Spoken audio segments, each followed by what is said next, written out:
My mother was a telephone psychic. Some Miss Cleo type stuff, you know. Back in the 90s, tabloids were all the rage, right? So you had these fucking magazines that you'd buy at the bodega that would be like, Tupac and Elvis spotted in Mexico in a Volkswagen Beetle, you know, just all this dumb shit. And on the back of those tabloid magazines, you had these psychic hotlines that you could call and speak to a psychic.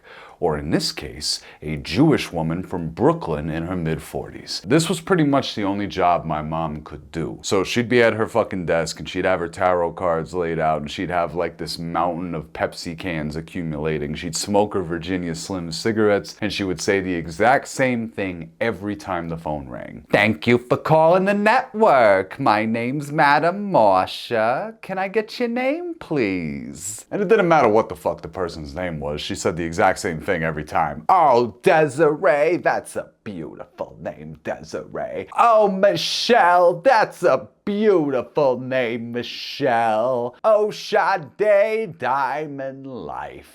Oh my God. And people paid hundreds, if not thousands of dollars on their phone bills to call these numbers, right? And my mom would pretty much tell every single person the same thing. Oh, you're gonna meet a guy and he's gonna love you. And she would always give timelines for this shit. She's like, okay, in 3 to 6 weeks, you're gonna meet a guy. And he's gonna fucking fall in love. It was always a guy. You're always gonna meet a guy, he's gonna fall in love with you, whatever, right? But then after that time had passed, nothing would happen, and these women would call my mother back and just fucking scream at her for hours. And that was the whole thing, you know, she had to keep these people on the phone. My mom had the gift of gab. You know, me and my mom never got along, and it's something that I kind of regret, like, to this day. But there are certain theatrical aspects of my personality that come directly from her. Like, she would always talk with her hands and do all this type of stuff, and she could really like sell a story. She could rope you into some shit without you realizing. But I was a fucking goon of a child back then, so I would play all kinds of pranks on her, and we used to mock the shit out of her. I would fucking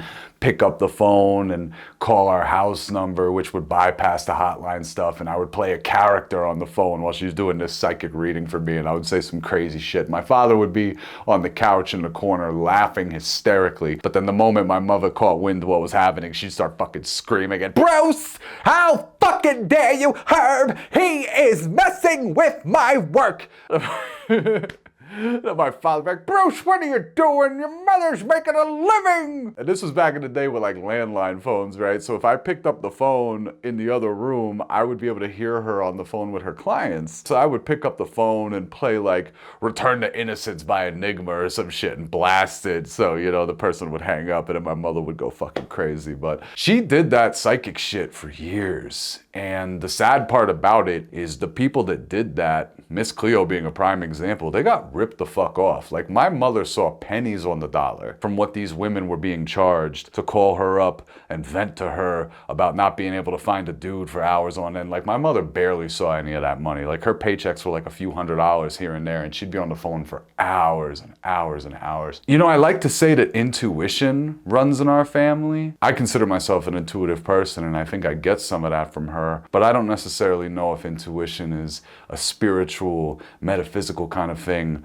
or rather just me being able to pick up on behaviors and patterns and kind of quickly scan a person for what they're saying and their history and kind of come up with a judgment that I think is more or less accurate, which is kind of how I live my life with people. Like, whenever I'm talking to somebody, I immediately get a sense for what they're really about. But yeah, my mother, the telephone psychic, always with the cards. She would always say, I'm seeing in the cards. I'm seeing in the cards, Desiree, you're gonna meet a man and he's gonna be tall and he's gonna have dark hair and he's gonna love you, Desiree.